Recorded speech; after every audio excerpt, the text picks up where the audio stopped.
गोरी हो गई थी बेकार ससुर घर हंस के गई।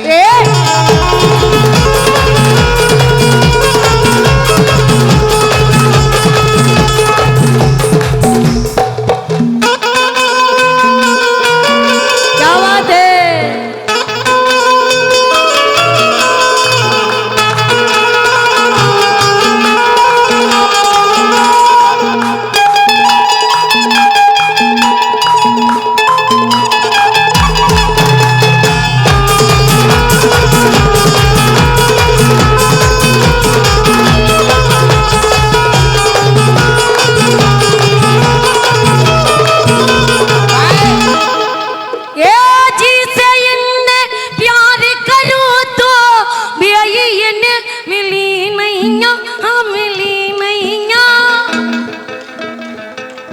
पैसा खा गई मजा उड़ा गई इनके बीत भई नैया।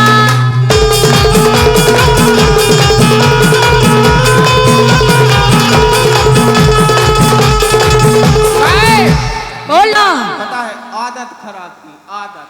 अच्छा कि पहले हंस मुंह से बोलते रही थी फिर तो मुँह गोड़े आने लगी। हाँ गोड़े आने लगी। अरे पहले हमसे हंस बोलते रही थी फिर तो मुँह गोड़े आने लगी।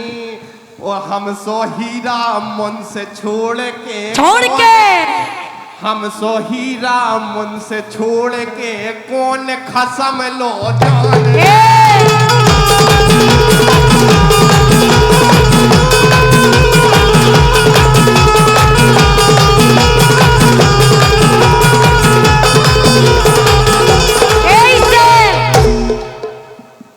घुंघटा घट गए कपड़ा फट गए झरझर बदन दिखाने लगे। हाँ दिखाने लगे। ओ ई कलयुग को चला तो देखो ससुर बहू बुलियान लगे।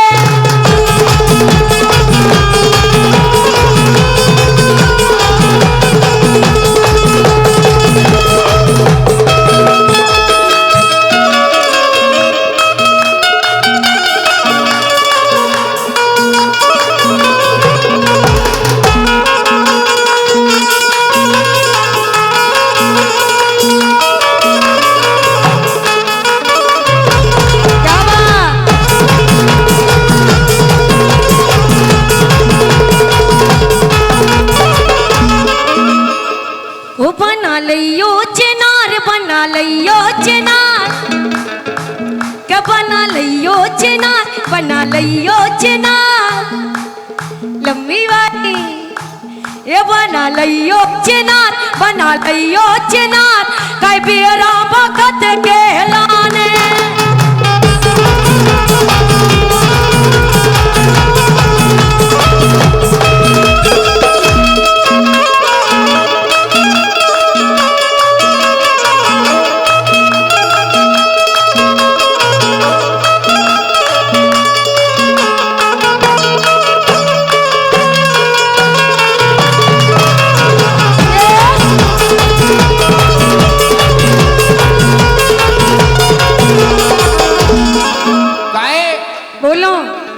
रामदेव जी एक बेवारी जागा बेवारी गा बेवारी जागा बेवारी कई की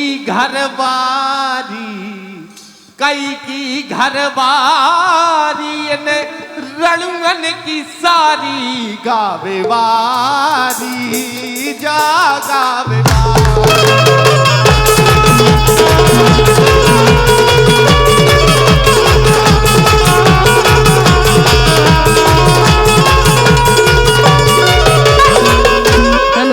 लेकिन सुन तो लिए अरे प्यारे ते आ जाएंगे गावे वारी रणुगन की सारी और कई की घरवारी तो भाई कह दो गावे बारो जो गावे बारो गावे बारो जो गावे बारो गदैया है बेनई की गदैया है बेनई की गदा को जो सारो गावे बारो जो गावे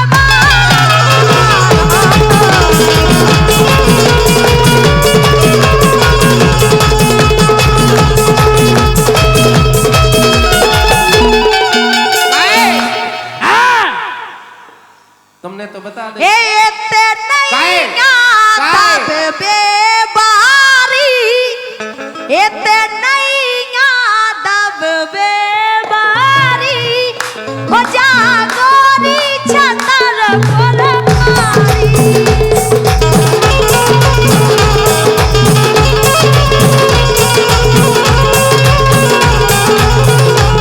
लेकिन काय तुमने आ जाइयो बिल्कुल नहीं लेकिन अगर तुमने करी तो काय भैया अब हमें गाँव चाहिए कि नहीं? बिल्कुल नहीं हम बैठ जाए तो ही सब बैठ जाए अगर तुमने गाओ तो चलो, अब तो हाँ मारा रहे के बेटा आई गाड़ा कोटा में नहीं नहीं लाइन तो गाले छतरपुर वाली गई है। नहीं दब बता दे अगर तुमने बताई उतना ही बैठ जाओ कुर्सी पे हाँ अब